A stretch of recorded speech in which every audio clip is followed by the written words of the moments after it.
3, 2, 1. Assalamualaikum warahmatullahi wabarakatuh. Selamat datang. Waalaikumsalam warahmatullahi wabarakatuh. Tema yang muda, yang sadar bencana. Pertama-tama saya ucapkan terima kasih kepada Bapak dan Ibu dosen Unusia yang sudah hadir dalam webinar malam ini. Tak lupa juga mahasiswa dan mahasiswi di Unusia dan juga peserta di luar kampus. Terima kasih sudah hadir dalam acara webinar ini. Sebelum kita mulai terkait dengan acara ini, ada aturan yang harus dipatuhi bersama. Yang pertama adalah untuk absensi dan sertifikasi, karena nanti sertifikasinya adalah secara online. Dengan cara silakan isi formulir yang ada di kolom chat. Ya, di situ ada link yang bisa kalian isi. Nanti setelah acara ini kalian bisa mendapatkan sertifikat tersebut.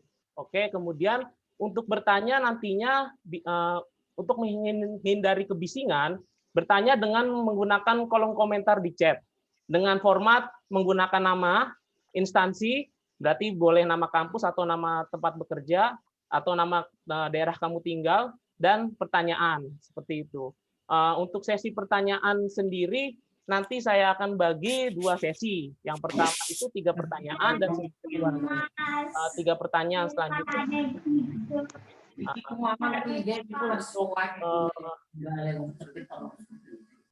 Agar tidak menyalakan speaker karena ditakutkan untuk mengganggu acara ini. Oke, sebelum acara masuk, saya akan memperkenalkan diri saya dulu. Saya adalah Handi Fernandi, saya merupakan moderator di acara ini, dan saya juga akan memperkenalkan pembicara kita di malam ini dengan tema yang muda, yang sadar bencana. Narasumber malam ini adalah Bapak Ranggi Ragarta, STIRMS, yang memiliki pendidikan S1 Teknik Lingkungan dan juga sertifikasi di NEBOS Internasional Program in Occupational Health and Safety. Beliau juga memiliki pengalaman bekerja saat ini menjadi CEO Guntara dan sebelumnya menjadi safety engineer di Chevron Singapura serta kepala teknik tambang di Taliabu yang merupakan salah satu proyek milik Sarim Group. Oke. Beliau sendiri concern di yayasan berupa Yayasan Gerakan Indonesia Sadar Bencana yang bergerak pada bidang kemanusiaan dan kebencanaan seperti itu. Pengalaman beliau berorganisasi pun tidak hanya di situ saja, tetapi juga memiliki pengalaman-pengalaman yang bisa partisipan baca di sisi layar tersebut. Oke, tanpa berlama-lama, saya langsung saja untuk mempersilahkan Bapak Ranggi Ragarta menyampaikan di malam ini, dan kita sama-sama berdoa agar acara bisa lancar sampai di atas. Saja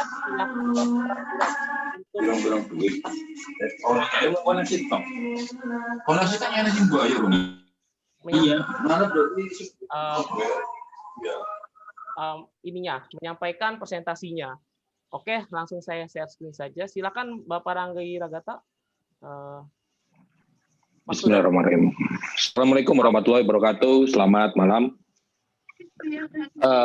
Terima kasih kepada Fakultas Teknik Universitas Nahdlatul Ulama Indonesia Jakarta telah memberikan kesempatan kepada saya hari ini untuk mengisi webinar kuliah umum tentang kebencanaan. Tepatnya tema kali ini sih yang muda.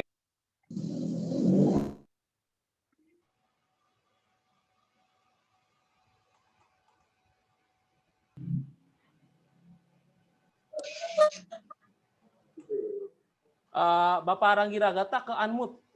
Coba di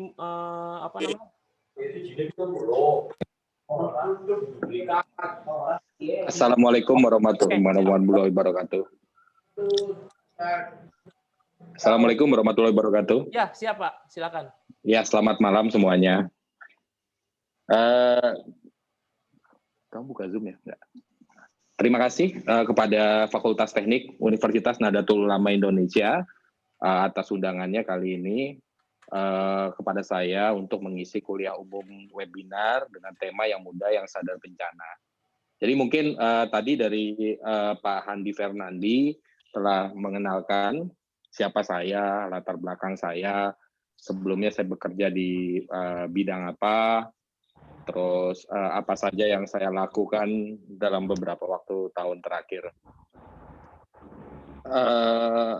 Jadi yang pertama mungkin saya mau mungkin presentasinya agak unik ya. Jadi kebetulan itu dibikin sama anak saya, kebetulan anak saya suka game. Jadi karena mayoritas audiensnya itu pemuda ya, orang-orang yang usia muda, jadi mungkin kayaknya karakter-karakter di file presentasinya itu cukup ini deh, cukup familiar ya. Oke, jadi yang pertama, mungkin Pak Handi bisa next slide. Oke, siap Pak. Nah, jadi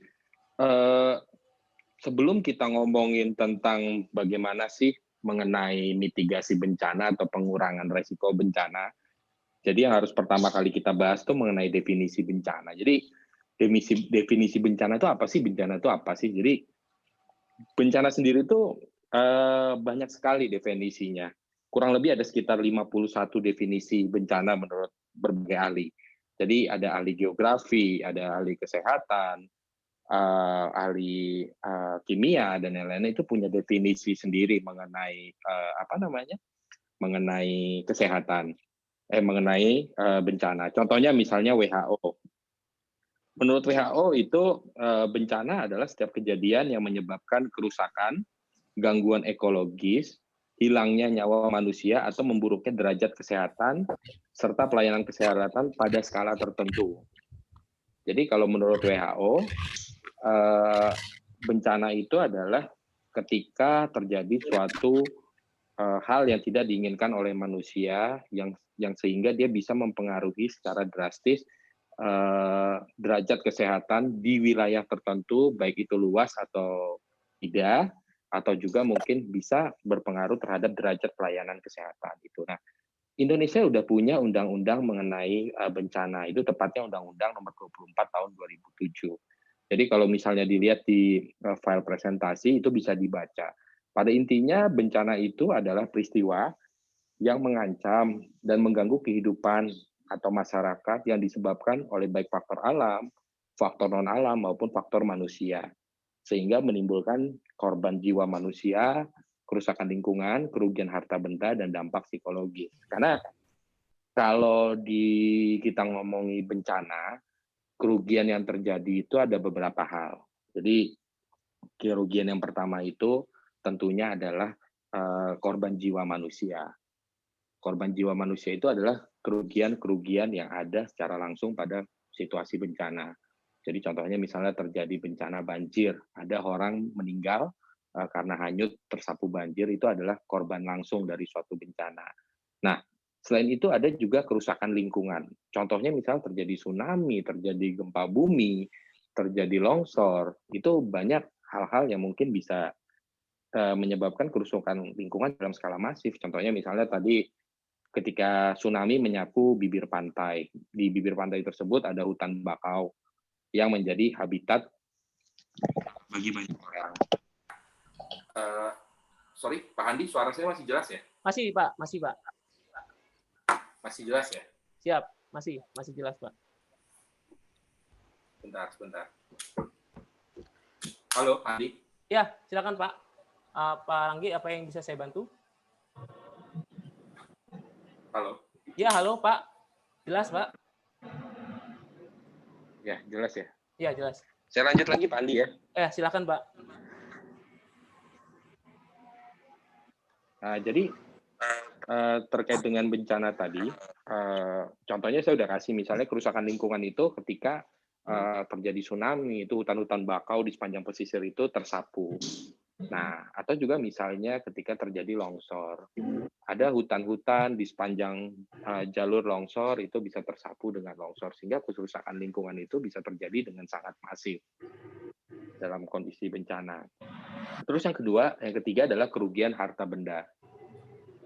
Kerugian harta benda ini sangat menarik. Kenapa? Sangat menarik karena kerugian harta benda ini bisa memicu ke kerugian-kerugian berikutnya. Kerugian-kerugian berikutnya contohnya ya itu tadi, misalnya kerugian infrastruktur yang ada di lokasi bencana atau kerugian dari harta pribadi seperti rumah dan lain-lain. Dan kerugian harta benda itu biasanya menimbulkan dampak psikologis yang cukup besar. Kenapa? Karena biasanya ketika timbul kerugian harta benda dalam jumlah besar, itu orang itu cenderung sangat stres. Jadi saya pernah, mungkin saya mau sharing kemarin waktu saya dan teman-teman itu terlibat dalam penanganan gempa bumi di Lombok beberapa tahun yang lalu. Jadi ketika gempa bumi di Lombok itu kebetulan waktu itu saya di Kecamatan Pemenangan. Jadi Kecamatan Pemenangan itu posisinya banyak rumah-rumah yang sangat hancur. Kondisinya sudah tidak bisa ditempati. Tapi masyarakat itu tidak mau diungsikan ke tenda BNPB sama BPBD. Kenapa? Karena masyarakat di sana itu cenderung untuk mengisi kekosongan-kekosongan keamanan yang ada di sekitar propertinya. Jadi mereka itu kebanyakan menggelar tenda di sekitar rumah. Tujuannya apa? Mereka itu menjaga beberapa properti yang masih tersisa. Padahal akomodasi yang disediakan oleh pemerintah waktu itu kondisinya sangat bagus.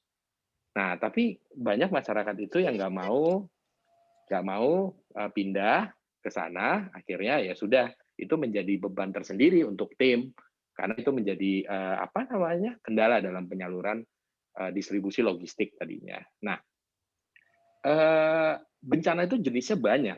Ada bencana alam, yang pertama, terus bencana non-alam, dan yang paling penting adalah bencana sosial. Bencana alam ini, kita bisa next slide, Pak Handi. Oke, siap, Pak.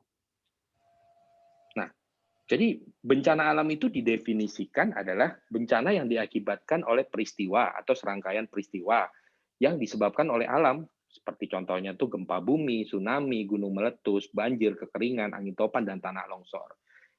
Ada yang menarik dengan bencana alam. Jadi bencana alam itu skalanya ada beberapa jenis. Jadi ada bencana alam skala kecil. Misalnya skala kecil itu ada genangan banjir di satu kelurahan. Misalnya itu contohnya. Nah, ada bencana alam itu dengan kategori sedang. Sedang biasanya terjadi di suatu kota. Misalnya ada di sebagian dari kota, di daerah aliran sungai ada banjir dan lain-lain, atau ada longsor, itu bencana alam skala sedang. Ada juga bencana alam skala besar. Skala besar itu biasanya dia melumpuhkan beberapa infrastruktur vital, pemerintahan, dan yang lain-lain. Dan yang paling besar adalah bencana katastrofik. Ini adalah hal yang paling menarik. Saya banyak mau bahas tentang bencana katastrofik. Jadi bencana katastrofik ini adalah bencana yang memang sifatnya itu sangat besar. Sangat besar, dia itu bisa mempengaruhi wilayah dalam jumlah yang sangat luas, terus juga dia menimbulkan kerugian yang sangat besar, melumpuhkan pemerintahan dan aspek-aspek sosial dalam jangka waktu yang lama, dan yang paling penting dia akan merubah suatu tatanan sosial. Nanti saya akan jelaskan masing-masing bencana katastrofik. Nah, jadi di Indonesia sendiri sudah 3 kali tercatat terjadi bencana katastrofik. Jadi menarik, di Indonesia sendiri itu punya bencana katastrofik. Apa saja sih bencana katastrofik yang pernah terjadi di Indonesia? Jadi bukan 3, ada 4 bencana katastrofik yang pernah tercatat terjadi di Indonesia. Yang pertama itu adalah letusan Gunung Toba. Jadi letusan Gunung Toba itu terjadi kurang lebih sekitar 77.000 tahun yang lalu. Jadi kalau kalian datang ke Danau Toba, itu adalah bekas letusan, itu kawah itu. Itu kawah bekas letusan yang terjadi kurang lebih 70.000 tahun yang lalu. Nah, tahu nggak gara-gara letusan Gunung Toba itu dunia itu mengalami musim dingin vulkanik. Kenapa musim dingin vulkanik disebutnya? Karena abu yang terjadi dari letusan Gunung Toba itu naik ke atmosfer dan menutupi sinar matahari. Otomatis ketika sinar matahari tidak bisa masuk ke bumi, tidak bisa mencapai daratan, akhirnya suhu bumi turun. setelah suhu bumi turun, ya tahu sendiri, akhirnya akibatnya banyak terjadi perubahan-perubahan. Saat itu ya kita bisa melihat beberapa kali mengenai zaman es. Nah, letusan Gunung Toba sendiri waktu itu menyebabkan penurunan suhu itu kurang lebih selama 1000 tahun. Ya, dan musim dingin vulkanik sendiri secara ekstrem terjadi kurang lebih sekitar 6 sampai 10 tahun. Nah, jadi saat itu memang penyusutan populasi manusia itu berdasarkan penelitian tahun 1993, Ernst Gibbons itu pernah memaparkan bahwa penyusutan manusia itu terjadi sangat signifikan ketika terjadi letusan Gunung Toba. Nah, jadi saat itu bisa dibilang kurang lebih sekitar setengah populasi manusia itu hilang. Bukan manusia, sorry, setengah makhluk hidup hilang di saat letusan Gunung Toba, karena penurunan suhu tadi otomatis ya banyak hal yang terjadi akibat penurunan suhu. Contohnya banyak tanaman-tanaman yang mati, lahan-lahan yang berubah, tadinya hutan hujan menjadi lahan es atau dan lain-lain. Nah, itu akhirnya rantai makanan itu terganggu, otomatis banyak makhluk yang terganggu dari situ. Nah, jadi bencana letusan Gunung Toba itu sangat menarik, karena dia menimbulkan penyusutan populasi makhluk hidup di bumi ini dalam jumlah yang sangat signifikan. Nah, terus yang kedua itu adalah letusan Gunung Tambora. Itu letusan Gunung Tambora itu di Pulau Sumbawa ya, Nusa Tenggara Barat. Itu terjadi pada 10 April 1815. Ini bisa kita masukkan ke dalam bencana yang sudah terjadi di masa modern. Jadi tahu nggak, dari letusan Gunung Tambora tersebut, itu abunya itu terekam sejauh 1.300 km dari sumbernya. Jadi dia itu sudah masuk sangat jauh ke wilayah-wilayah negara lain di luar Indonesia. 1.300 km dari itu sudah mencapai Australia, daratan Australia. Kalau ngomongin kita ke selatan, kalau utara itu sudah mencapai ke arah Filipina dan lain-lain. Dan material vulkanik yang jatuh ke laut itu menyebabkan gelombang tsunami dengan ketinggian tuh diprediksi saat itu sampai sekitar 4 meter. Jadi itu adalah bencana katastrofik kedua yang pernah terjadi di Indonesia. Itu adalah salah satu letusan gunung berapi terkuat yang tercatat dalam sejarah manusia modern di Gunung Tambora itu. Nah,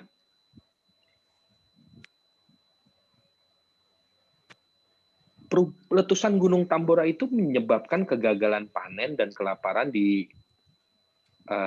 hampir di seluruh dunia, tepatnya di 3 benua, di Asia, di Amerika, tepatnya di Amerika Utara dan Eropa. Menurut data yang terekam, jadi letusan Gunung Tambora itu hampir menyamai dengan letusan Gunung Toba.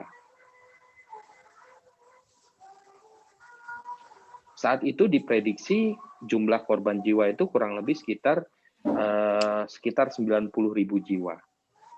Jadi 10.000 orang itu tewas secara langsung akibat letusannya. Jadi biasanya itu letusannya itu karena awan abu dan yang lain-lain. Nah, terus sisanya itu karena bencana kelaparan dan penyakit yang melanda. Jadi kalau kita bisa lihat ya sangat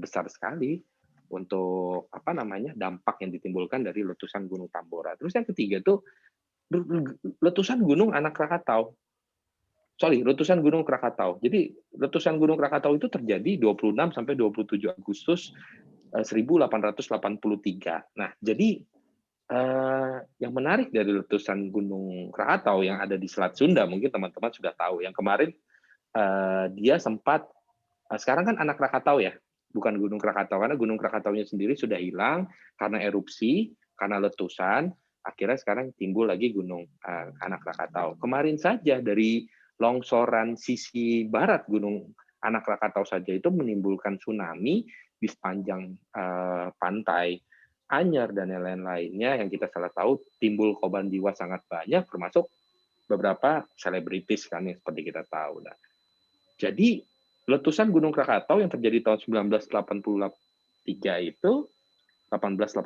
itu energi yang dihasilkan itu sama 30.000 kali Saya lipat. pribadi mengambil itu. Jadi energi yang dihasilkan tuh 30.000 kali lipat dibandingkan bom atom. Jadi suaranya sendiri, letusannya itu terdengar tuh sampai ke Australia gitu. Itu sangat besar sekali gitu. Jadi letusan Gunung Krakatau di Selat Sunda itu suara letusannya terdengar sampai ke Australia di bagian utara. Saat itu gelombang tsunami dan awan panas itu menyapu pesisir Banten, menewaskan kurang lebih sekitar 36.000 jiwa. Nah, terus abu vulkanik yang diciptakan dari letusan Krakatau itu mengakibatkan bumi itu mengalami kegelapan selama kurang lebih 2,5 hari, hampir 3 hari. Jadi kalau pakai waktu Indonesia, dari letusan mulai, itu bumi itu gelap selama 3 hari gitu. Gelap selama 3 hari kayak semacam gerhana lah. Sinar matahari yang masuk sedikit itu.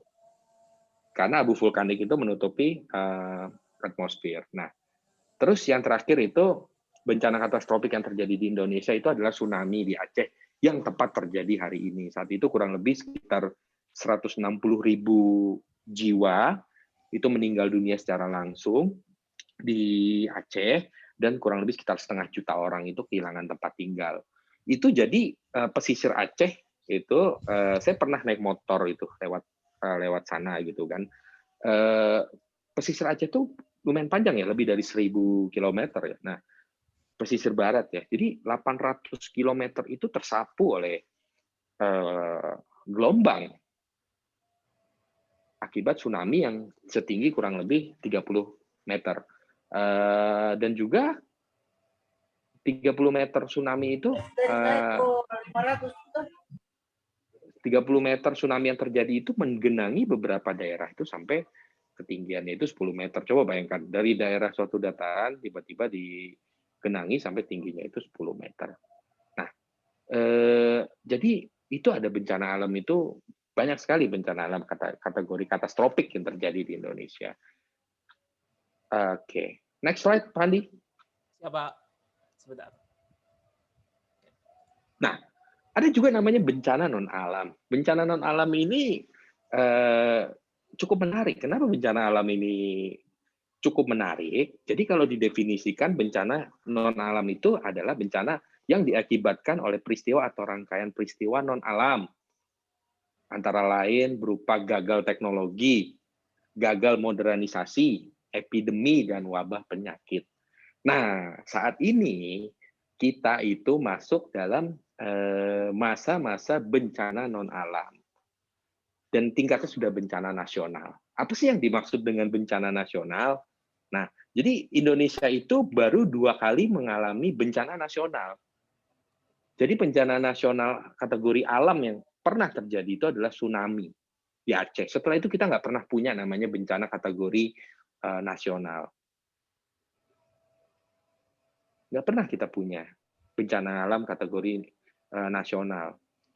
Dan baru kemarin, bulan Maret, Presiden kita, Joko Widodo, itu mengumumkan bahwa COVID itu masuk dalam bencana nasional, kategori non-alam.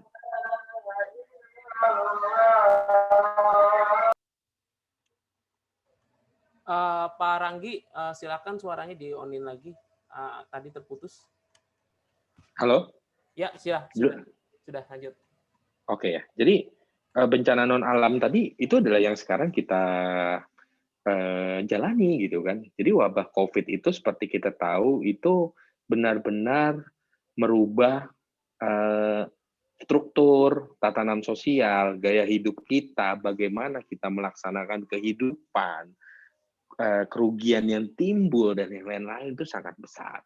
Makanya bencana COVID-19 itu ditetapkan sebagai bencana nasional oleh Presiden Joko Widodo pada bulan Maret 2020. Nah, selain wabah penyakit, ada beberapa bencana non-alam itu yang disebabkan oleh gagalnya teknologi. Ini biasanya masuk dalam kategori keselamatan dan kesehatan kerja. Jadi bencana-bencana yang terjadi di industri. Contohnya apa? Masih ingat waktu reaktor nuklir di Chernobyl itu meledak. Nah, itu waktu meledak itu adalah akibat kegagalan dari teknologi. Jadi kita tuh kalau di safety engineering tuh ada namanya safety integrity level. Jadi safety integrity level itu adalah suatu mekanisme yang disusun ketika suatu safety device atau alat keselamatan tuh gagal berfungsi. Jadi kalau industri nuklir itu seal-nya itu level 5. Itu seal level 5 itu adalah yang paling tinggi, safety integrity level. Jadi itu dia kelasnya itu sama dengan industri ruang angkasa, industri penerbangan, sama transportasi cepat, kereta cepat. Itu skillnya itu kategorinya 5. Jadi kalau gampangannya itu kayak gini, misalnya kalian di rumah, di kantor lah ya, di kantor. Jadi ketika terjadi kebakaran itu, alat yang pertama kali mendeteksi bahaya kebakaran itu smoke detector biasanya, yang ada di atap-atap. Nah, jadi smoke detector itu biasanya dia akan nyala nih. Nah, ketika nyala dia akan memicu sprinkle itu berfungsi. Sprinkle itu di atap yang ngeluarin air, bisa gas. Tergantung dengan peruntukannya. Nah, dari situ akhirnya kalau misalnya itu gagal berfungsi, si smoke detector ternyata karena nggak pernah dirawat, akhirnya dia gagal berfungsi detektor asapnya. Nah, akhirnya apa? Ada tabung pemadam yang biasanya digantung-gantung di tembok-tembok. Kalau tabung pemadam tidak bisa karena kebakarannya terlalu besar, ada hidran. Biasanya di luar gedung atau di dekat-dekat lift. Jadi memang seorang safety engineer atau insinyur keselamatan biasanya dia sudah merancang sistem keselamatan itu berlapis-lapis. Nah, terkadang masih juga gagal. Nah, makanya itu terjadi bencana non alam akibat gagalnya teknologi. Jadi itu banyak. Jadi kalau misalnya di dunia ada reaktor Chernobyl itu, terus ada reaktor nuklir Fukushima yang karena tsunami, walaupun itu dipicu oleh bencana alam, tapi pada akhirnya itu adalah bencana yang terjadi karena kegagalan teknologi. Nah, kalau di Indonesia apa sih bencana-bencana non alam? Yaitu salah satu contohnya ledakan tangki minyak di Pertamina yang di Pelumpang. Nah, itu karena gagalnya teknologi, atau ledakan pipa gas di Tol Cipularang, atau beberapa jembatan yang runtuh yang mau ke arah bandara Soekarno-Hatta, atau ada beberapa bendungan jebol di Kalimantan dan yang lain-lain. Nah, itu adalah salah satu bentuk bencana non alam yang terjadi karena gagal teknologi. Saya mau masuk ke slide berikutnya, Pak Andi, mengenai bencana sosial. Siapa? Nah, ada satu bencana yang memang kita sendiri itu susah mengidentifikasi bencana ini. Jadi bencana sosial itu adalah definisinya ya, bencana yang diakibatkan oleh peristiwa atau serangkaian peristiwa yang diakibatkan oleh manusia yang meliputi konflik sosial antar kelompok atau antar komunitas masyarakat dan teror. Nah, jadi sebentar. Halo, Pak Andi? Iya, silakan Pak. Ada apa Pak Ranggi? Suara saya cukup jelas ya? Jelas sekali Pak. Terdengar ya, soalnya AirPod-nya habis baterainya. Oke, siap. Oke. Jadi bencana sosial tadi itu adalah bencana-bencana yang biasanya timbul akibat beberapa hal. Jadi salah satu contohnya itu adalah ketimpangan sosial. Jadi ketimpangan sosial yang terjadi di suatu lokasi. Suatu lokasi itu bisa satu wilayah kota, satu wilayah provinsi, atau suatu wilayah negara. Jadi kalau misalnya kita lihat, di Indonesia ini adalah salah satu wilayah yang memang sangat rentan terhadap bencana sosial. Kenapa sangat rentan? Jadi yang pertama itu, kita cukup banyak ketimpangan sosial yang terjadi di wilayah Indonesia. Jadi contohnya misalnya perbedaan antara si kaya dan si miskin di Indonesia itu jurangnya itu sangat terasa. Itu bisa menimbulkan konflik sosial. Terus yang kedua adalah kita tuh sangat rentan terhadap bencana sosial diakibatkan karena keberagaman. Jadi keberagaman yang ada di kita. Jadi kalau kita tahu sendiri,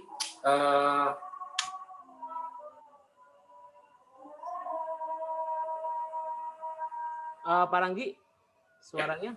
Jadi kalau misalnya sebentar.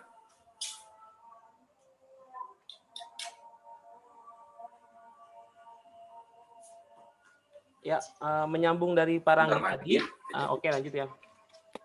Jadi mau saya lanjut. Tadi saya bilang, jadi bencana sosial ini bisa timbul salah satunya tadi karena perbedaan antara ketimpangan sosial yang terjadi antara si kaya dan si miskin. Terus yang kedua, bencana sosial ini bisa juga terjadi akibat keberagaman yang ada di negara kita. Jadi keberagaman ini merupakan suatu anugerah dan juga bisa dibilang mungkin suatu musibah untuk kita. Karena seperti kita tahu, kita tuh terdiri dari ratusan suku, bangsa, dan juga kita juga terdiri dari berbagai agama. Ada 6 agama yang diakui di Indonesia. Jadi, kita mungkin sangat merasakan bencana-bencana sosial yang saat ini ada di sekitar kita berdasarkan isu-isu yang terjadi di belakangan ini. Mungkin karena perbedaan prinsip, perbedaan pemikiran antar golongan, akhirnya menimbulkan banyak kegaduhan di Indonesia saat ini. Kita sendiri sebagai warga negara itu kita harus bisa bersikap secara adil dalam memandang setiap perbedaan. Perbedaan itu, kenapa saya bilang kita itu harus bersikap adil dalam memandang suatu perbedaan agar tidak timbul suatu bencana sosial? Karena apa? Kita harus bisa mengakomodir semua pemikiran yang ada di Indonesia saat ini. Jadi walaupun misalnya kita tidak setuju dengan suatu pemikiran, sebaiknya kita bisa melakukan pendekatan yang sifatnya persuasif. Jadi seperti yang kita tahu saat ini, banyak sekali kita dibedakan antar agama, terus juga satu agama juga berbeda pemikiran dan yang lain-lain. Nah, akhirnya banyak gesekan-gesekan yang terjadi di masyarakat. Nah, itu sih salah satunya mengenai bencana sosial. Itu seperti apa bentuknya. Next slide, Pak Andi. Siap, Pak. Lanjut, Pak. Oke. Jadi seperti saya bilang, jadi Indonesia itu adalah negara yang rentan terhadap bencana. Kenapa sih rentan terhadap bencana? Jadi karena secara geografis, jadi Indonesia itu menarik. Indonesia itu rentan bencana itu dari hampir semua aspek. Baik itu dari aspek geografis maupun aspek non geografis. Aspek non geografis itu adalah aspek-aspek sosial salah satunya. Nah, jadi kalau bisa lihat di file presentasi, jadi Indonesia itu dilewati oleh 4 lempeng tektonik.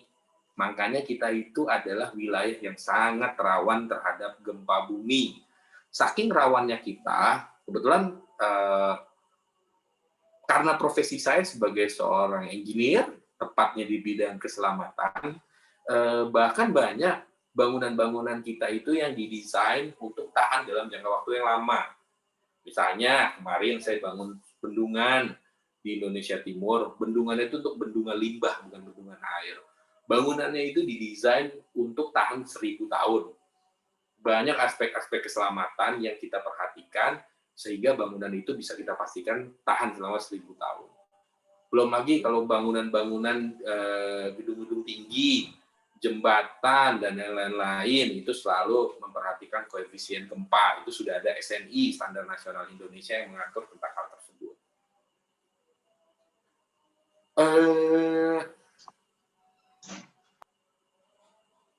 Selain itu, kita juga menariknya, kita selalu bersyukur sekali Indonesia itu diberikan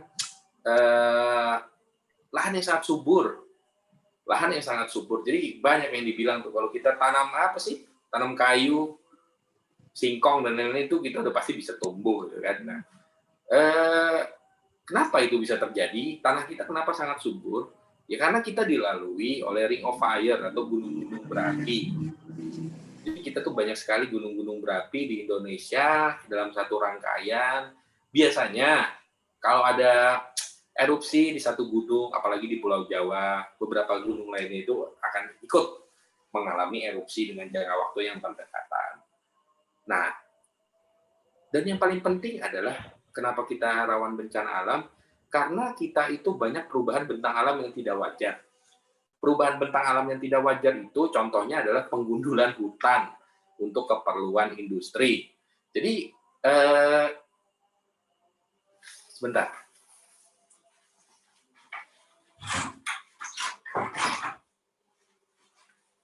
Jadi kalau kita lihat itu, Indonesia itu banyak perubahan bentang alam yang tidak wajar. Contohnya misalnya penggundulan lahan yang betul-betul untuk keperluan industri dan itu sangat cepat.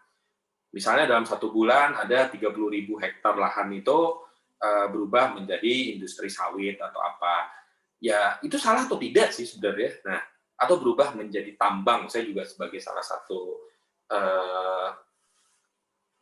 mantan orang yang sangat intens beraktivitas di industri tambang. Jadi sebenarnya industri tambang, sawit dan yang lain-lainnya merusak atau tidak? Merusak karena dia merubah bentang alam. Tapi balik lagi atas kebutuhan hidup manusia modern, mau tidak mau kita harus melakukan apa yang disebut, kalau kita biasanya sebagai engineer di bidang pertambangan, kita sebutnya sebagai merusak yang direncanakan. Merusak yang direncanakan itu seperti apa? Merusak yang direncanakan itu adalah ketika kita merusak, contohnya saya mau bercerita tentang tambang. Apa sih yang ada di sektor pertambangan? Jadi ketika kita membuka tambang, kita itu sudah harus menyusun dokumen namanya dokumen pasca tambang, apa-apa saja lahan itu mau dijadikan apa. Dan setelah itu kita harus bayar dulu jaminan ke pemerintah, ada namanya Jamrek dan JPT. Jamrek itu adalah jaminan reklamasi dan JPT itu adalah jaminan pasca tambang. Itu nilai uangnya sangat besar. Ketika kita sudah membayar ke bank, baru kita boleh menambang. Jadi, uang yang ada di bank yang sudah dijaminkan itu digunakan oleh pemerintah ketika dianggap perusahaan tambang itu meninggalkan atau kabur dari tanggung jawabnya setelah bahan tambang itu habis. Namun pada prakteknya di lapangan banyak ketidaksesuaian antara industri dengan pemerintah untuk tidak menyebutnya kong kali kong, sehingga akhirnya banyak lahan-lahan itu bekas tambang yang dibiarkan begitu saja. Itulah salah satu kelemahan dari bangsa kita saat ini yang harus diperbaiki oleh generasi muda. Oke. Nah, terus yang kedua, rawan bencana non-alam. Karena distribusi fasilitas kesehatan ini nggak merata di kita. Jadi kemarin tuh ada salah satu pertanyaan menarik dari salah satu orang bertanya ke saya. Kebetulan Yayasan Gerakan Indonesia Sadar Bencana ini kan tergabung dalam salah satuan gugus tugas penanganan COVID-19. Jadi ada yang nanya ke saya, Mas, kenapa sih kita harus pakai vaksin dari negara ini? Kenapa kita nggak pakai vaksin dari negara ini? Padahal efektivitasnya yang dari negara ini itu sangat bagus. Oke lah kita sebut brand, misalnya antara Sinovac, terus dari Moderna, Pfizer, dan yang lain-lain. Nah, memang secara efektivitas yang kita lihat di media atau dari jurnal-jurnal ilmiah, jadi saya banyak membaca beberapa jurnal, itu untuk vaksin dari Pfizer itu adalah vaksin yang paling efektif. Tapi perlu diingat, itu sangat mustahil digunakan di Indonesia. Kenapa? Kenapa coba? Kenapa kita tidak bisa menggunakan vaksin itu? Dari Pfizer tadi atau dari Moderna. Jadi kenapa kita nggak bisa gunain itu? Karena vaksin dari Pfizer itu harus disimpan dalam suhu minus 80 derajat Celcius. Moderna itu minus 20 derajat Celcius. Sementara Sinovac itu bisa disimpan dalam suhu 2-5 derajat Celcius. Jadi dengan kondisi geografis Indonesia saat ini, yang paling cocok mana? Yang paling cocok akhirnya adalah vaksin yang bisa disimpan di kulkas puskesmas. Bener nggak? Iya kan? Jadi vaksin COVID yang bisa dipakai saat ini dengan kondisi Indonesia, kalau kita pakai Pfizer yang minus 80 harus disimpan. Apakah saudara-saudara kita di pelosok Kalimantan, Sulawesi, Papua, Sumatera, Nusa Tenggara itu bisa mendapatkan vaksin dalam waktu singkat? Tidak, karena kita belum mempunyai cold storage, kita tidak mempunyai penyimpanan dingin yang bisa mendukung vaksin tersebut. Atau Moderna minus 20. Freezer itu minus 7 sampai minus 8. Ya tidak bisa, kita tetap butuh enviro container atau kontainer khusus untuk memastikan vaksin itu tetap bekerja.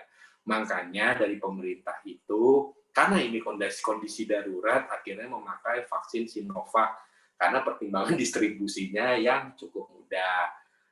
Mana yang lebih efektif? Ya nanti ada salah satu virologi, ahli virus itu bilang, ya nanti kita lihat. Time will tell me. Time will tell us. Jadi waktu yang akan memberitahu kita mana yang lebih efektif. Karena balik lagi di situasi darurat ini kita membutuhkan tindakan yang extraordinary. Jadi itu contohnya.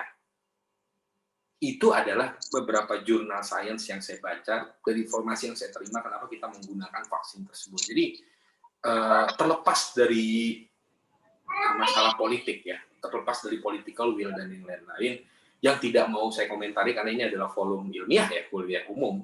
Jadi alasan kenapa kita pakai Sinovac adalah karena itu yang paling memungkinkan didistribusikan untuk di wilayah dengan geografis yang seperti Indonesia. Itu akan tercipta keadilan sosial kalau kita pakai Sinovac. Karena apa?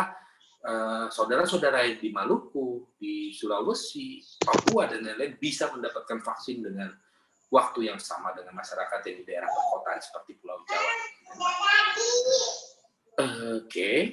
Terus yang ketiga yang tadi saya sudah sampaikan bahwa kita tuh rawan bencana sosial karena keberagaman penduduk dan ketimpangan sosial yang terjadi. Yaitu saya tidak perlu memberikan banyak contoh, teman-teman itu pasti sudah bisa kerasa lah. Belakangan ini banyak kegaduhan yang timbul yang bisa menimbulkan bencana sosial akibat dari perbedaan pemikiran dan yang lain-lain yang terjadi di atas di dalam Indonesia. Tapi itu adalah suatu hal yang sangat wajar sih menurut saya, karena kita adalah suatu negara yang memang terdiri dari banyak bangsa, yaitu adalah suatu hal yang normal sih.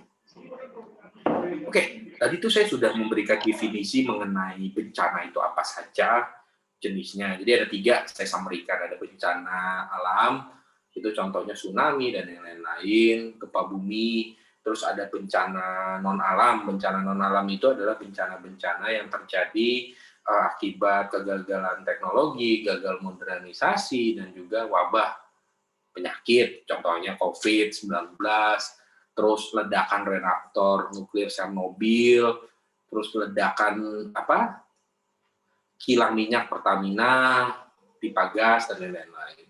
Itu lebih banyak kecelakaan industri kalau kecelakaan bencana non-alam itu. Terus yang ketiga itu bencana sosial. Bencana sosial itu kerusuhan seperti tahun 98, demonstrasi besar-besaran atau konflik antar etnis. Ya, mungkin yang pernah terjadi di Sampang, Madura, terus di Tarakan, Kalimantan Utara, terus di di Pulau Madura dan yang lain-lain. Itu banyak bencana-bencana sosial yang mungkin terjadi akibat keberagaman yang ada di diri kita, di bangsa kita. Oke, next slide, Pak Andi. Nah, jadi tadi udah saya jelaskan mengenai bencana itu apa. Nah, sekarang saya mau masuk poin kedua, yaitu mitigasi bencana. Mitigasi bencana itu kalau dideskripsikan, itu serangkaian upaya kita untuk mengurangi resiko bencana. Jadi bisa melalui pembangunan fisik, jadi pembangunan fisik infrastruktur, atau penyadaran SDM-nya, sumber daya manusia, bahwa hey, negara kamu Indonesia ini adalah negara yang rawan bencana. Jadi kamu sebagai generasi muda harus sesering mungkin berlatih mengenai penanganan bencana, membaca literatur tentang kebencanaan, dan meningkatkan berbagai macam kemampuan. Contoh paling sederhana, mitigasi bencana. Jadi, di tempat tinggal saya, di kompleks, jadi saya tinggal di sebuah kompleks, itu kita menginisiasi arisan. Arisan itu bukan arisan uang, tapi arisannya itu adalah tabung pemadam. Ini adalah suatu hal menarik gitu. Jadi saya bersama beberapa pemuda di lingkungan saya, akhirnya kita mengadakan arisan yang arisannya itu tabung pemadam. Karena apa? Mungkin bagi sebagian besar rumah tangga membeli tabung pemadam itu adalah extra cost yang sangat besar. Nah, akhirnya kita akalin cara arisan. Akhirnya pas satu komplek itu seluruh rumahnya itu punya tabung pemadam. Otomatis komplek perumahan saya itu secara keselamatan itu lebih siap menghadapi bencana kebakaran dalam hal ini, dan juga resiko-resiko yang ada itu semakin menurun. Nah, jadi itu salah satu contoh mitigasi bencana yang sederhana. Jadi kita nggak usah ngomongin yang ya ini saya memberikan kuliah umum tentang kebencanaan juga salah satu bentuk mitigasi bencana supaya teman-teman semua itu paham mengenai konsep kebencanaan dan bagaimana cara memitigasi bencana itu seperti apa. Oke, masuk ke next slide, Pak Andi. Oke, jadi mitigasi bencana atau pengurangan resiko bencana tadi itu punya tujuan.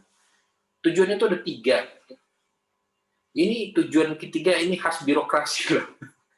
Mungkin saya nggak banyak ngasih tahu mengenai yang di slide. Kita cerita aja. Ini berdasarkan undang-undang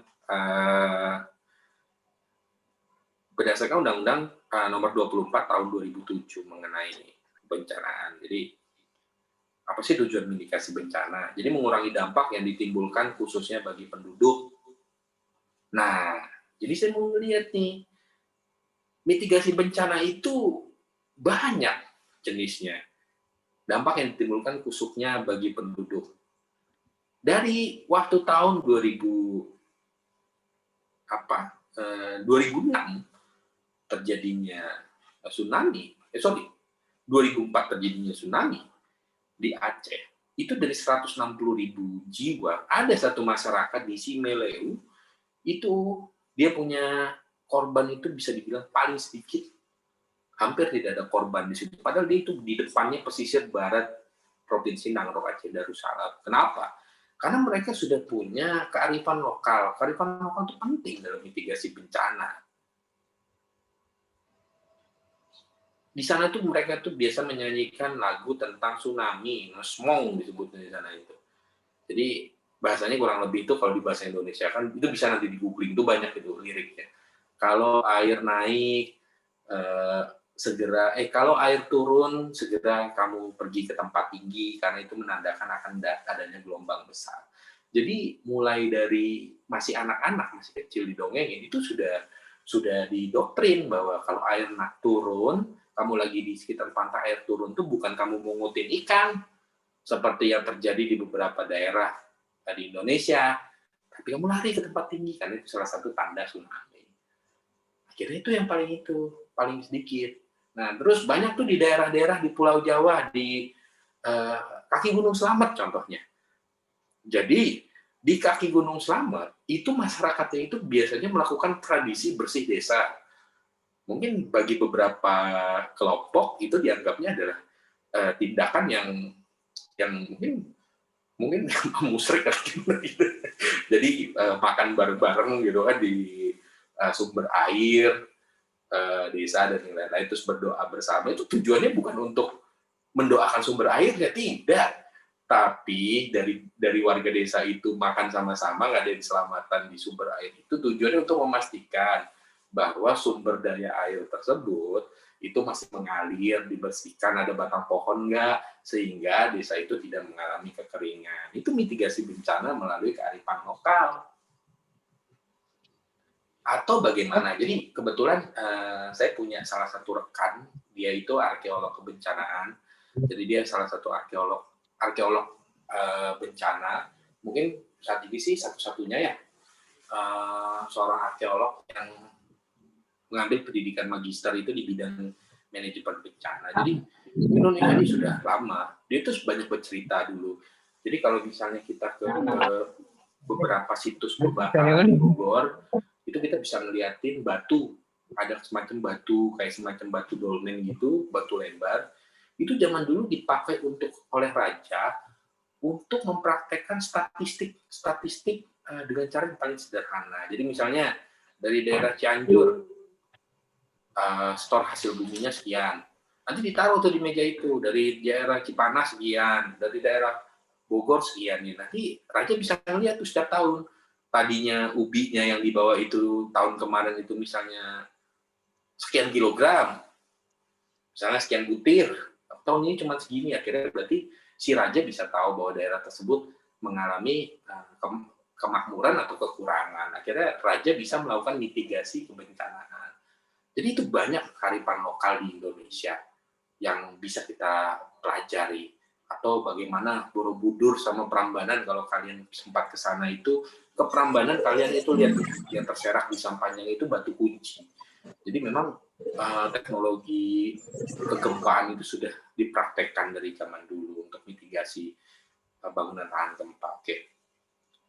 Terus tujuan yang kedua itu sebagai landasan pedoman untuk perencanaan pembangunan. Nah ini contohnya, kenapa kita milih ibu kota baru itu di Kalimantan? Kenapa di sana itu wilayahnya itu paling rendah resikonya dari bencana-bencana alam, gempa bumi dan yang lain-lain. Kenapa makanya dibilang mitigasi bencana itu sebagai landasan untuk perencanaan pembangunan? Kita tidak mungkin membangun fasilitas-fasilitas vital itu di jalur-jalur yang berpotensi terjadinya bencana skala besar. Ya nggak mungkin juga kan? Kita bangun istana negara di kaki gunung Merapi, gitu kan? Susah juga gitu kan. Nah, jadi seperti itu. Terus yang ketiga, tujuan mitigasi bencana itu yang pasti meningkatkan pengetahuan masyarakat sehingga masyarakat itu dapat hidup dan bekerja dengan aman. Nggak tenang kalau misalnya kita hidup di daerah yang bencananya itu banyak, tapi kita sendiri nggak punya mitigasi. Ya, bisa jadi kita cuek sih. Kan lebih baik kalian bilang saya, Mas Ranggi nggak perlu tahu sih di sini ada potensi bencana apa aja. Karena kalau tahu kita malah tambah khawatir. Ada juga yang bilang kayak gitu. Nah, tapi ya yang kita tahu adalah semakin kita sadar sebagai bencana. Jadi ada yang menarik nih, saya mau sharing pada teman-teman. Jadi di profesi saya sebagai engineer di bidang keselamatan, kita itu dididik tidak percaya terhadap takdir. Nah itu aneh kan, sesuatu yang aneh. Kenapa sih? Gitu. Jadi kalau di safety engineering itu gut act gitu atau takdir itu hanya menyumbang 2% dari setiap kejadian. Itu teori zaman dulu, itu teori William Henry tahun 1970 ketika terjadi kecelakaan kerja nih. Itu takdir tuh hanya menyumbang 2%. Sisanya itu karena tindakan tidak aman atau perilaku yang tidak aman. Jadi bahkan seorang insinyur di bidang keselamatan itu bisa memprediksi kapan terjadinya kecelakaan dan yang lain-lain. Intensitasnya. Jadi intensitas. Misalnya saya naik motor dari Depok ke Jakarta tiap hari. Kalau seorang insinyur keselamatan yang sangat expert, dia bisa memperkirakan di aktivitas keberapa, di perjalanan keberapa kita akan kecelakaan. Itu dia menghitung dari mulai fatigue-nya, kelelahan mesin, kelelahan ban, ausnya, kelelahan psikologis, wah macam-macam lah. Nanti ketemu nih, oh di aktivitas 100 sekian Mas Ranggi akan kemungkinan akan kecelakaan, gitu bisa gitu kan. Ada gitu. Itu makanya dibilang bahwa semakin kita sadar terhadap bencana itu semakin baik. Karena apa? Karena kita akan semakin bisa siap ketika bencana itu terjadi. Oke. Next slide, Mas Andi, Pak Andi. Siap, Pak Ranggi. Jadi bencana sendiri itu punya siklus, gitu loh, siklus. Jadi yang ada 4 siklus sih. Jadi kegiatan ini saya mau sekalian apa yang dilaksanakan oleh Yayasan Gresena. Jadi siklus penanganan bencana itu ada 4. Yang pertama itu kegiatan sebelum bencana terjadi. Itu mitigasi yang tadi saya sudah jelaskan. Mitigasi itu kita melakukan berbagai cara biar supaya bencana itu bisa terus berkurang. Nah, yaitu kita edukasi, kita bangun rumah tahan gempa, terus kita membangun shelter perlindungan tsunami dan yang lain-lain, itu mitigasi. Nah, terus kegiatan saat bencana terjadi. Kegiatan saat bencana yang terjadi itu perlindungan dan evakuasi. Dan selalu diingat adalah ketika terjadi bencana, itu selalu dahulukan orang, kalau kita mau evakuasi ini, jadi kalau kita mau evakuasi orang itu dahulukan orang yang masih hidup, bukan orang yang sudah meninggal. Karena kalau misalnya kita mendahulukan orang yang sudah meninggal itu percuma. Orang meninggal dia tidak akan bergerak dari tempatnya. Ya ikan hilang jenazahnya ada potensi itu tersapu banjir susulan, longsor susulan ada apa bisa. Tapi prioritaskan yang hidup dulu.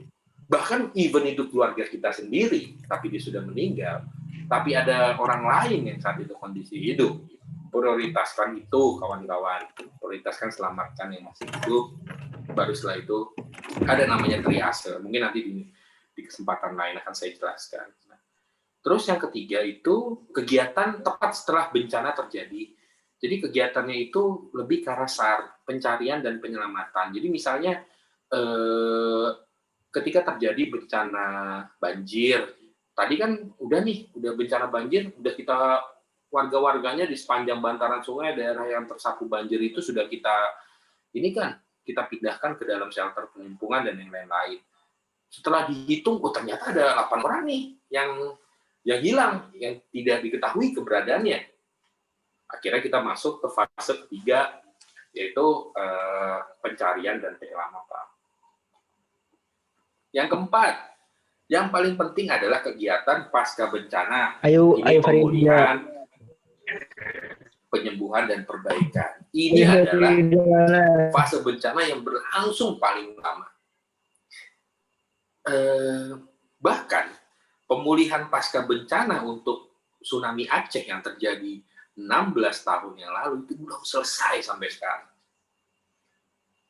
Banyak orang-orang yang Aceh itu sudah terbangun lagi. Jadi kemarin terakhir saya ke sana itu udah kondisinya bagus, tempat-tempat yang dulu saya sempat ke sana itu dalam kondisi hancur, akhirnya sudah terbangun lagi. Tapi beban psikologis itu yang dipulihkan itu sangat lama sekali. Waktu benar-benar merubah cara orang di sana itu dalam menghadapi bencana. Karena itu bencana itu bukan hanya orang di sana, orang di Indonesia pada umumnya. Dan recovery itu dari segi psikologis masih berlangsung sampai hari ini. Lombok masih pembangunan infrastruktur, likuifaksi Palu. Kebetulan kita juga terlibat terjun langsung di sana. Makanya benar hampir seluruh bencana-bencana besar, saya berkesempatan untuk hadir di lokasi, baik secara fisik, kebanyakan secara fisik atau secara intelektual.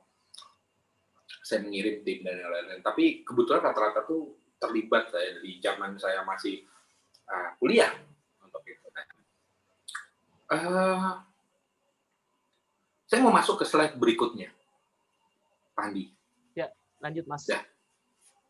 Tulisannya nggak kelihatan ya, kekecilan ya. Oke.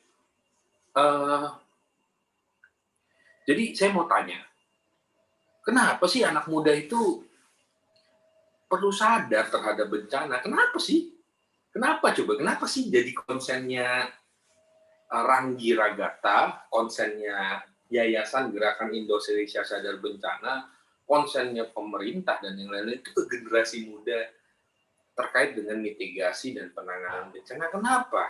Nomor 1, sekarang Indonesia ini sedang menikmati bonus demografi.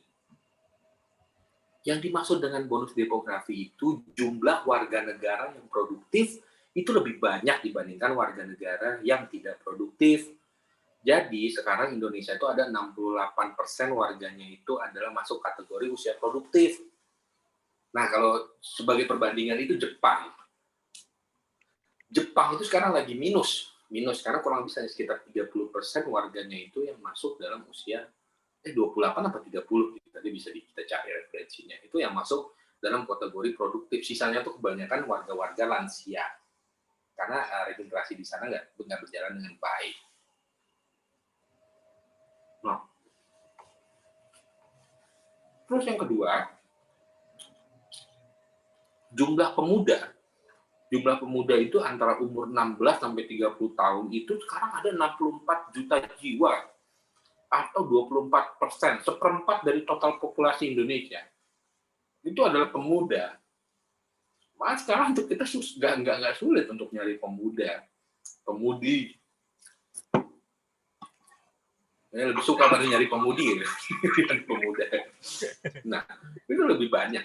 Sekarang ada seperempatnya itu dari total populasi, bayangkan. Coba. Nah, dari situ adalah berarti pemuda ini memegang peranan penting dalam tatanan sosial. Ya karena jumlahnya saat ini seperempat, 75% itu sisanya ada yang lansia, ada yang masih anak-anak dan lain-lain, balita. Yang memang mereka tidak bisa melakukan perubahan yang signifikan gitu terkait dengan kebencanaan. Nah, terus yang ketiga, ini sangat penting, perubahan gaya hidup ke arah digitalisasi, revolusi industri keempat. Jadi sekarang ini perlu dicatat oleh teman-teman. Banyak sekali bencana-bencana sosial yang terjadi di Indonesia itu diawali dari media sosial. Diawali dari provokasi, diawali dari perdebatan, diawali dari pertengkaran di media sosial. Akhirnya sekarang apa? Sekarang akhirnya timbul bencana yang disebabkan oleh aktivitas di media sosial itu karena digitalisasi yang terjadi. Tadinya untuk menyampaikan aspirasi kita harus berkumpul, berdemonstrasi. Misalnya di Istana Negara, di DPR, dan yang lain-lain. Dulu itu, semuanya didominasi. Itu nggak ada aspek lain. Nah sekarang, coba lihat di kolom-kolom berita, di kolom komentar berita-berita itu, ya astaga, itu bertengkar terus. Itu bertengkar tuh antar berbagai golongan pemikiran, dan lain-lain. Itu berpotensi untuk menimbulkan bencana sosial. Karena semakin memperuncing keadaan. Nah, yang keempat, ini ada yang paling penting. Jadi di media sosial itu ada yang namanya itu key opinion leader atau call. Orang-orang yang bisa membentuk opini. Jadi ada satu orang di media sosial, pendapatnya itu diikutin banget sama banyak orang. Itu adalah call, key opinion leader. Dia bisa membentuk, ketika dia memposting suatu status di media sosial, itu akan diamini oleh banyak orang, akan dibenarkan oleh banyak orang. Atau ketika dia mengomentari suatu hal, itu akan dibenarkan. Atau bukan hanya dibenarkan, itu minimal diperhatikan oleh banyak orang. Itu call. Dan 89% key opinion leader atau orang-orang yang membentuk opini di media sosial itu berada di rentang usia 16 sampai 35 tahun.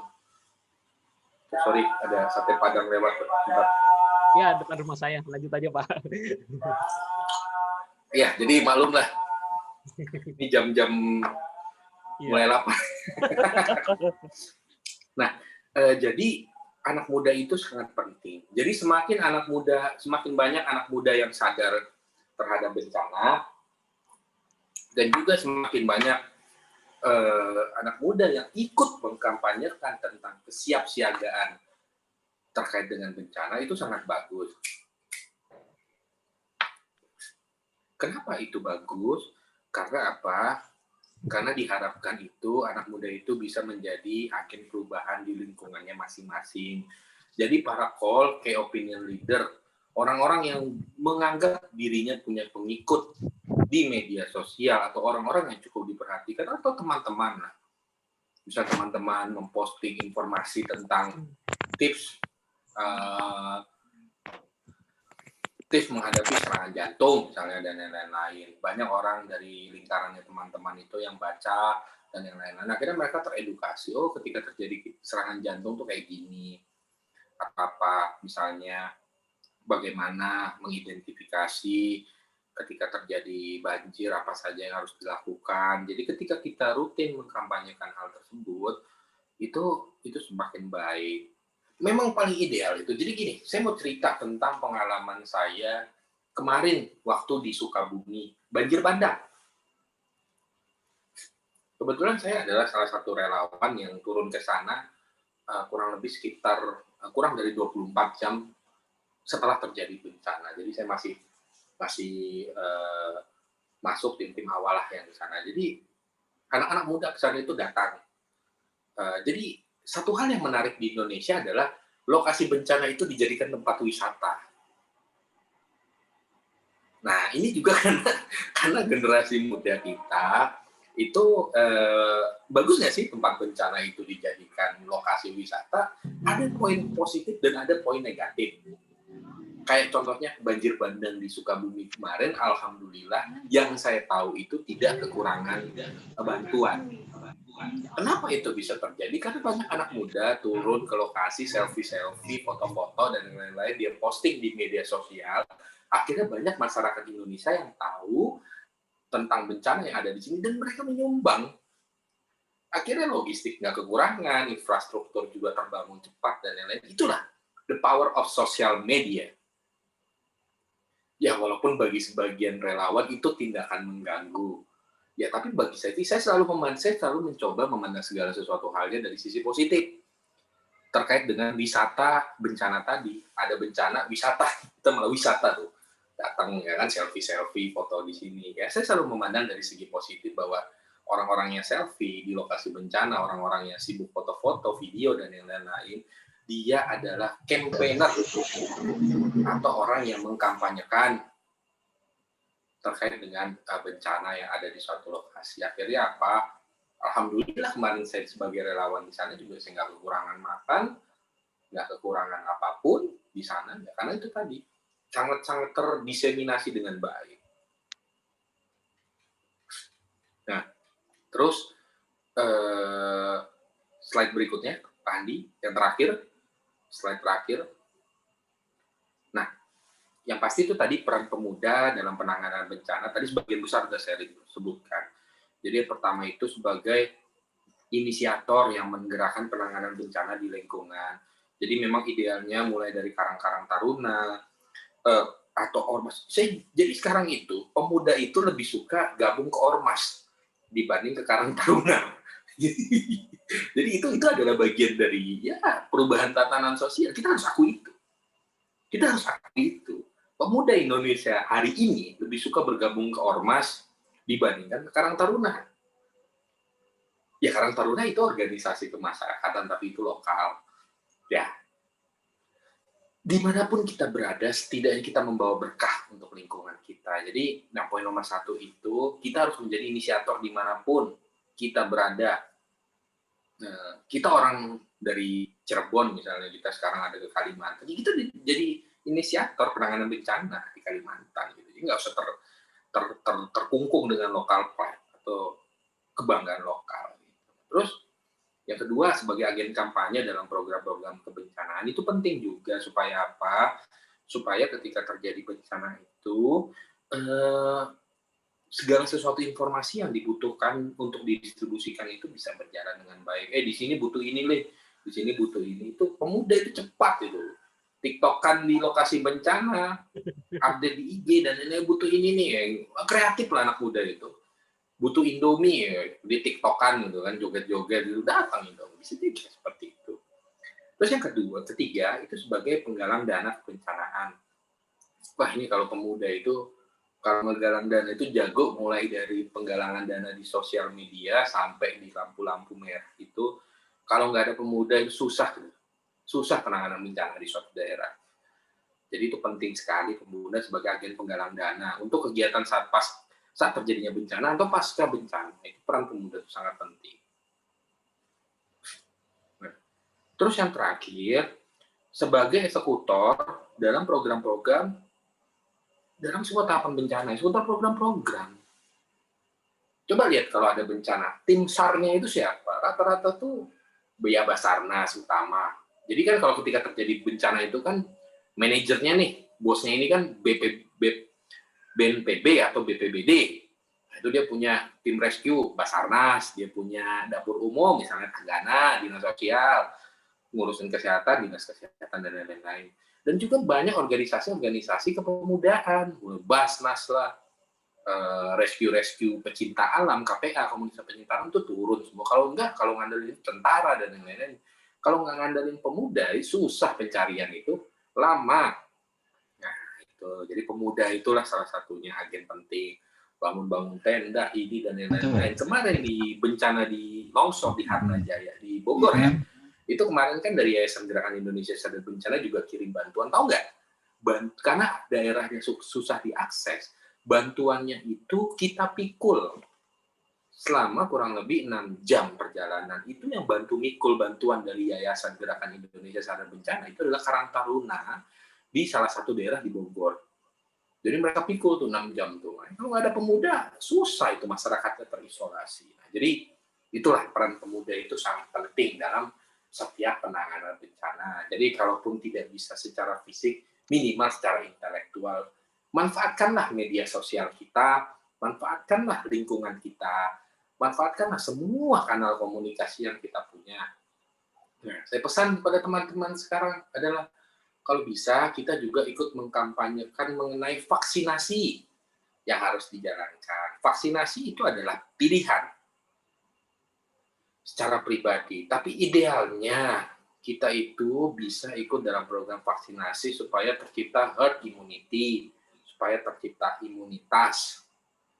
Banyak penyakit-penyakit itu yang akhirnya hilang, polio, cacar, dan lain-lain karena program program vaksinasi yang sukses. Vaksinisasi. Jadi kalau bisa kita sebagai generasi muda ikut mengkampanyekan itu terlepas dari pandangan politik kita. Ada hal-hal yang harus kita hubungkan dengan politik, ada juga yang tidak. Itu yang harus diperhatikan oleh generasi muda. Mungkin itu Pak Andi, mungkin ada yang mau bertanya ya Pak Andi. Iya, oke. Sebelum sesi pertanyaan, saya akan membacakan notulen dari acara kita malam ini. Dan saya mulai ya. Nih, tema bahwa Indonesia itu sudah akrab rentan dengan bencana alam. Dan tidak hanya bencana alam saja, juga terdapat bencana non alam dan bencana sosial yang sama-sama tadi kita sudah simak bersama. Kemudian kenapa sih ya kan Indonesia itu rentan dengan bencana alam non sosial dan juga bencana sosial? Karena memang pertama adalah letak Indonesia yang berada di lempengan tektonik sehingga bencana itu kerap terjadi. Bahkan di PBB menyatakan Indonesia merupakan salah satu negara yang memiliki potensi bencana cukup tinggi. Kemudian kita masuk ke dalam mitigasi bencana. Mitigasi bencana sendiri adalah pengurangan resiko dari bencana tersebut. Nah, ada dua yang Pak Ranggi fokuskan, nah itu tentang pembangunan SDM dan juga pembangunan fisik, karena keduanya merupakan hal yang penting dalam mitigasi bencana. Nah, dua hal tersebut bisa mampu mengurangi dampak bencana. Terkait itu juga pendekatannya bisa melalui mitigasi kebudayaan atau misalnya dengan melakukan persebaran informasi kepada masyarakat. Nah, salah satu kita sambung tadi soal penyebaran informasi itu adalah dengan pemuda, dengan menggait pemuda atau partisipan pemuda. Karena banyak yang bisa dilakukan. Kenapa harus pemuda? Karena 64,19 juta penduduk Indonesia saat ini atau 24% merupakan pemuda, sehingga pemuda memiliki tanggung jawab sosial, kalau menurut bahasa saya adalah untuk juga sebagai mengkampanyekan mitigasi bencana seperti itu. Oke, sesi ini sudah berakhir. Sekarang kita masuk pertanyaan. Tadi karena pertanyaan sudah banyak sekali, ini luar biasa sekali. Biasanya pertanyaan baru muncul ketika narasumber selesai, tapi ini pertanyaan sudah muncul sejak bahkan dari jam 7. Saya akan bacakan 3 pertanyaan dahulu. Kalau apabila waktunya habis, selesai saat itu juga. Kalau misalnya waktunya masih ada, kita baca 3 pertanyaan berikutnya. Begitu ya, Pak Ranggi? Ya, satu-satu dulu ya, biar saya jawab satu-satu ya. Ya, oke. Pertama dari Kurnia, mohon partisipan untuk untuk smooth suaranya di mute ya. Terima kasih agar tidak mengganggu jalannya kegiatan webinar ini. Oke, pertama dari Kurnia Ramadhani Yusuf, pertanyaannya, selamat malam Pak Ranggi, izin bertanya, baru-baru ini saya melihat video ada rumah yang ambruk saat banjir karena dibangun di pinggir sungai. Harusnya kan kerugian material seperti itu dapat dicegah dengan tidak membangun rumah terlalu dekat dengan sungai. Nah, lantas bagaimana supaya masyarakat sadar akan bahaya bangunan yang terlalu dekat dengan sungai? Terima kasih. Silakan Bapak Ranggi, waktu dan tempat untuk dijawab dengan ini. Nah, jadi itulah salah satu bentuk ciri khas negara berkembang, itu adalah banyak aturan-aturan yang sebenarnya kita sendiri sudah tahu, tapi karena keterbatasan ekonomi, karena kepentingan dan lain-lainnya, akhirnya kita melanggar peraturan tersebut. Jadi sungai sendiri itu ada banyak, ada tipe A, tipe B, tipe C. Jadi sungai yang paling besar itu adalah sungai yang mengalir di beberapa provinsi. Jadi itu dasnya itu, daerah alirannya sungainya itu bisa sekitar 50 meter dari bibir sungai. Makanya kalau di itu ada dibilang jalur infeksi. Nah, untuk sungai-sungai seperti Ciliwung dan Cisadane dan yang lain-lain itu, masyarakat itu mengekspansi sungai. Sehingga volume sungai yang harusnya bisa menampung sekian juta kubik air debitnya akhirnya berkurang karena diinvasi oleh masyarakat. Satu-satunya cara itu adalah saya adalah orang yang mendukung penggusuran walaupun itu tidak humanis. Tidak humanis. Itu saya penggusuran itu adalah penggusuran di bantaran sungai itu adalah tindakan yang tidak humanis.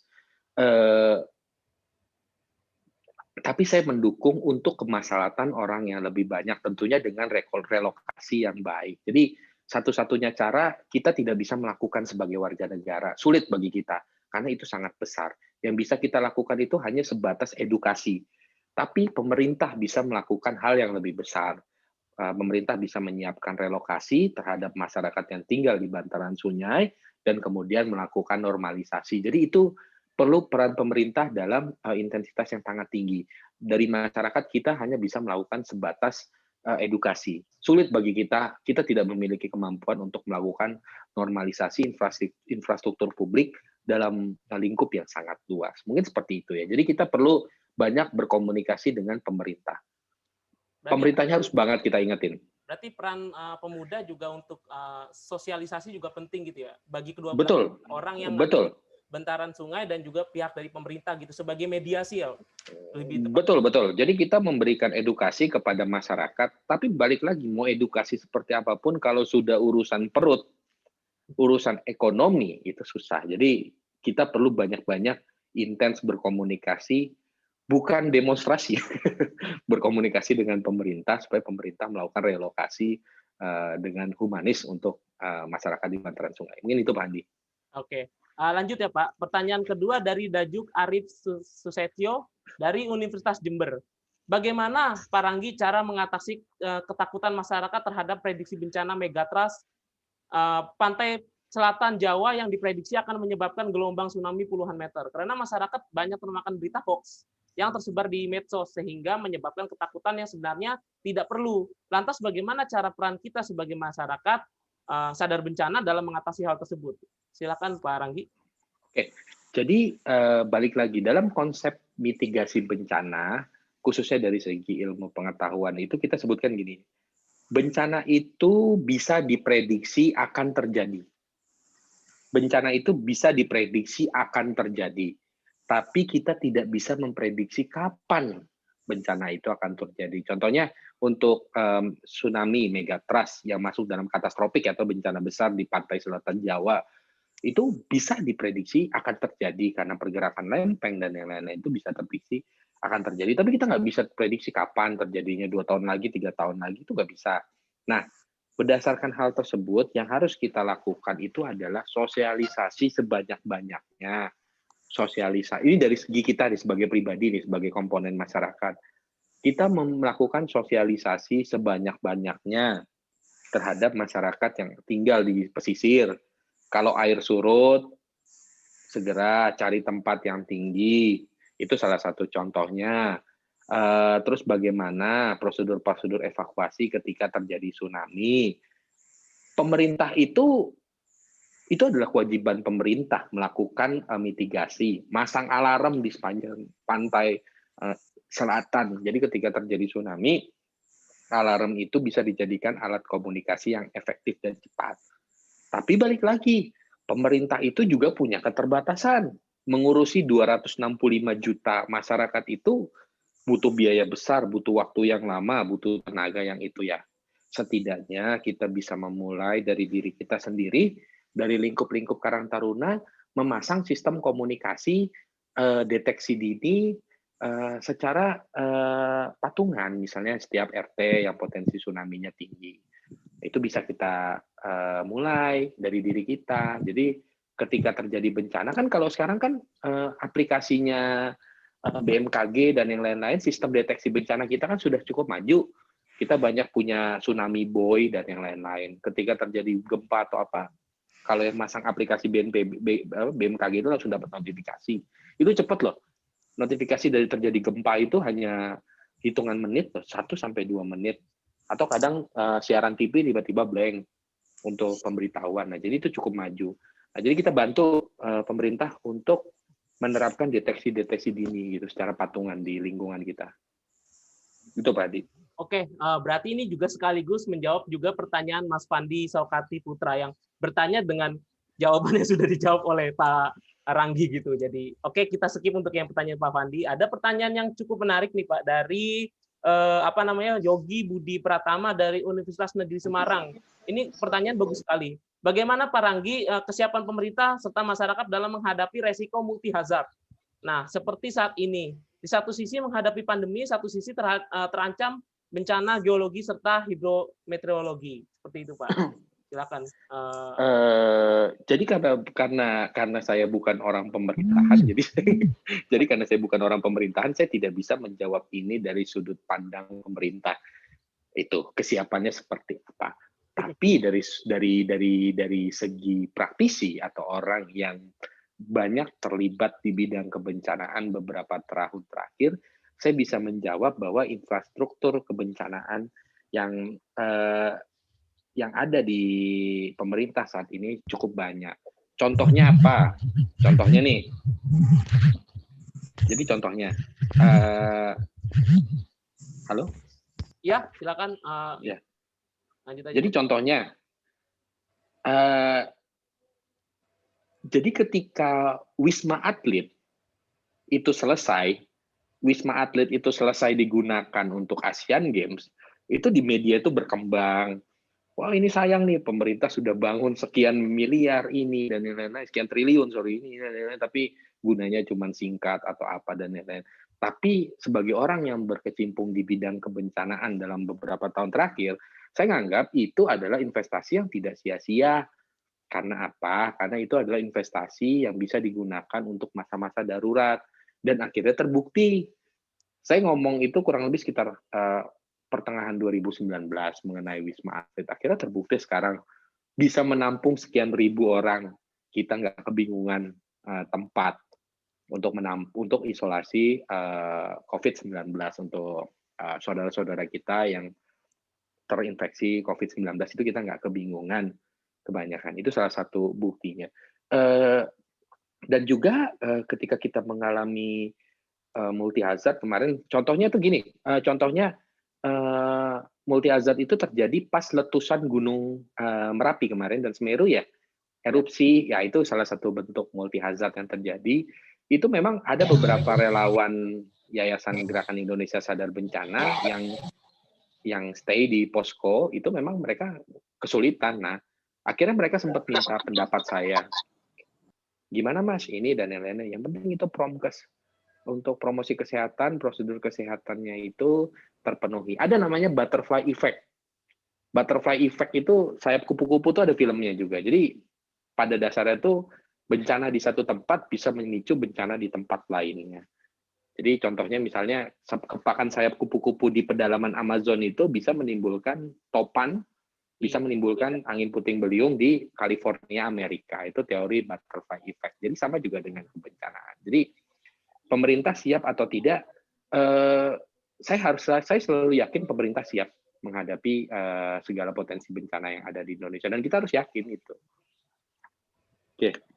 Satu mungkin sudah 3, jadi mungkin satu pertanyaan lagi ya Pak, karena mengingat waktu juga sudah mau 8:30 ya, sesuai dengan waktu yang diberikan. Jadi satu pertanyaan lagi ya Pak, dari Adrian Rinaldi. pertanyaan menarik juga. Bencana sosial merupakan bencana bentuk dari kesenjangan sosial yang ada di masyarakat dari berbagai bentuk seperti konflik hingga peperangan. Saya ingin tanyakan adalah mitigasi kebencanaan yang dapat dilakukan saat peperangan terjadi seperti apa? Yang saya tahu dari sejarah banyak korban jiwa dari rakyat sipil. Terima kasih. Pertanyaan penutup seperti ini. Jadi kebetulan saya pernah beberapa kali bekerja di area konflik. Jadi saya pernah bekerja di area konflik, baik di Indonesia ataupun di luar Indonesia.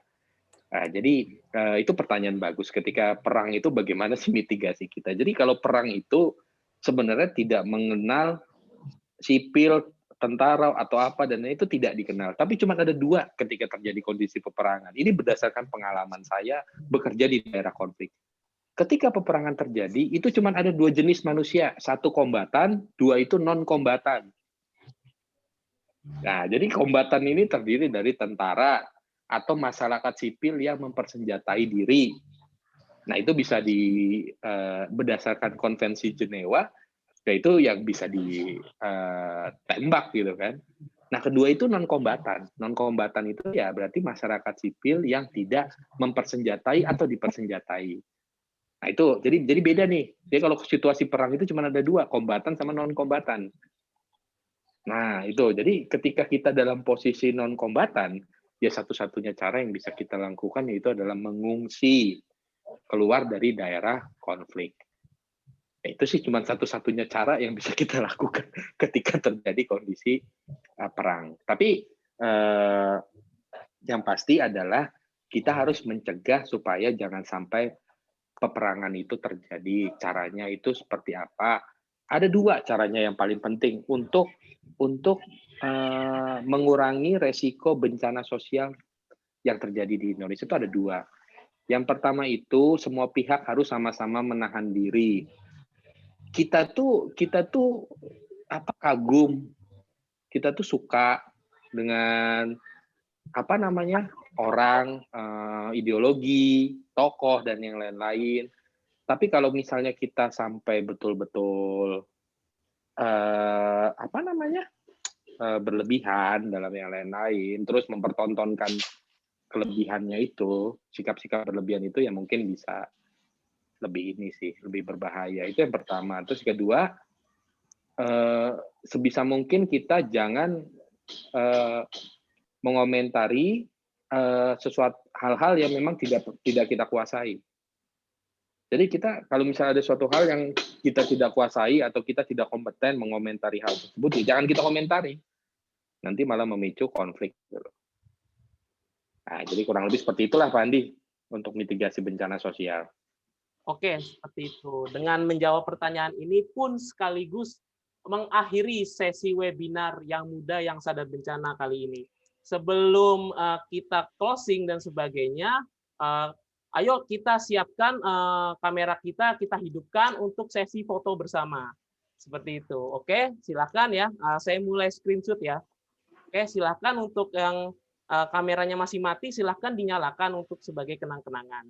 Dan jangan lupa untuk selalu login, untuk daftar ya, linknya tadi sudah tersemat di kolom chat sebelum ini berakhir. Oke, saya foto ya. 1, 2, 3. Oke, ini yang kloter pertama sudah selesai. Sorry, sebentar, saya ulang. Tadi ada gangguan kebudayaan ya, sebentar. Oke, lanjut satu lagi. Masih yang satu dulu ya. Oke, sudah. Oke, sekarang slide yang kedua. Pembicaranya jangan pergi dulu. Oke, lanjut slide kedua. Oke. Ya, ini di screen-nya pakai share screen ya, jadi ini merubah tatanan sosial ya. Sekarang cara foto bersamanya pakai foto screenshot. bersamanya pakai screenshot. Karena bencana kan, bencana non alam. Bagian dari produk budaya bencana. Ya, oke, 3. Sekarang slide keempat. Oke. Sebentar ya.